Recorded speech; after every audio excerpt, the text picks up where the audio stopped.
সমস্যা ফেলে দেওয়া হচ্ছে না। আপনাকে বলে এই যে আপনি শুনছেন কিনা, আমি ফখরুল সাহেব আমাদের মহাসচিব, যখন যদিও আমি এখন দলের কেউ না, আমাকে সাসপেন্ড করা হয়েছে, তবুও বলে আমাদের মহাসচিব যারা ফখরুল ইসলাম আলমগীর, তার মতো একজন ভদ্রলোক রাজনীতিতে খুব কম আসে।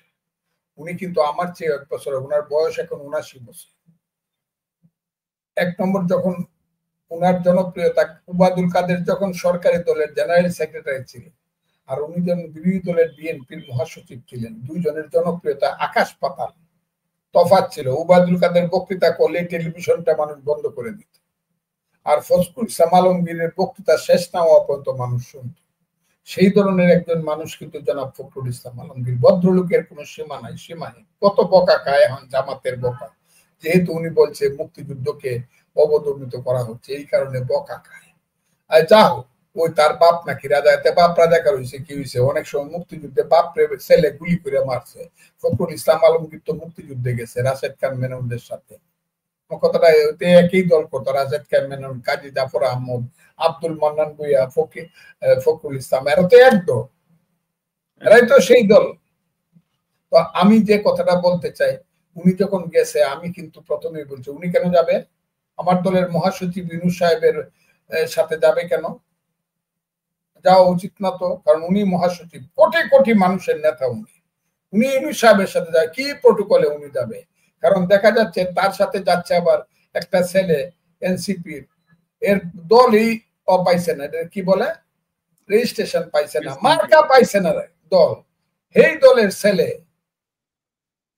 যাইতেছে, যার 3টা লোক নাই, মিছিল করলে 5টা লোক হয় না, যারা রাস্তা দিয়ে হাঁটলে পরে রিক্সাওয়ালা থুতু দেয়, সেই ছেলেরে নিয়ে যাইতেছে। তার বয়স তার নাতির, ওনার নাতির বয়সী, হ্যাঁ নাতির বয়সী এইসব ছেলে। তো আমি তো কই ছেলে, আমার ছোট ছেলেরও ছোট তো এরা। তো এই ছেলে যাইতেছে সেম প্রটোকলে, আবার যাইতেছে কে, জামাতের একজন ভাইস চেয়ারম্যান নাইবে আমির সহ সভাপতি। বিএনপির একজন সহ সভাপতি গেলেই হইতো, এটা আমার মহাসচিব যাইতে হবে। এবং মহাসচিব কিন্তু 15 বছর পর্যন্ত বাংলাদেশের 2 নম্বর ব্যক্তি ছিলেন। কেন আপনি বলবেন? না, আই এম সরি, 18 সন থেকে উনি 2 নম্বর ব্যক্তি ছিলেন। শেখ হাসিনা বাংলাদেশের 1 নম্বর, আর 2 নম্বর হইল বিএনপির মহাসচিব। যেহেতু বিএনপির চেয়ারম্যান জেলে ছিলেন আর চেয়ারপারসন জেলে ছিলেন, আর আমাদের ভারপ্রাপ্ত চেয়ারম্যান বাইরে ছিলেন, কাজী বাংলাদেশে বিএনপির 1 নম্বর লোক ছিলেন উনি। তিনি সেই প্রটোকল নিয়েই গণভবনে যাইতেন, সেই প্রটোকল নিয়েই গণভবনে গেছেন কয়েকবারই। You R right. তো এই প্রটোকলেই বিদেশে গেছে। এই লোকটি আমার মহাসচিব, কেন তার সাথে আমি এটা বিরোধিতা করছি?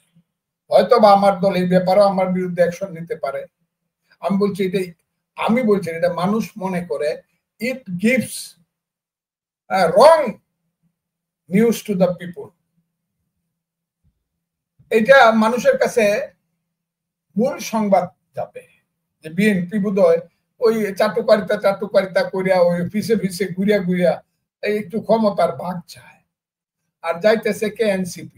এনসিপির সাথে যাবে কেন? যাইতেছে জামাতের নাইবে আমির।